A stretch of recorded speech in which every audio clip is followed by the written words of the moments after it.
Pero guys, ayan ang loto ko guys. Ayun. Lumabas na yung kuan. Yung mozzarella. Ang mozzarella, wow.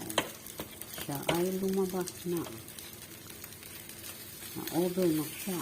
Ayan. Ay, nako. Ano ba yan?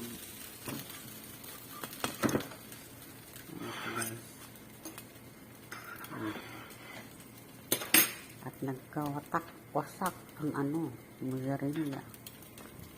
Na-dirt na yung gawa ko. Ayan.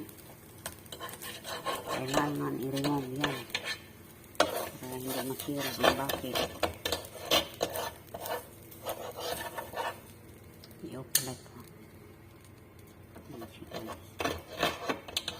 Kasi magtigas yan. Matagal yung makuha.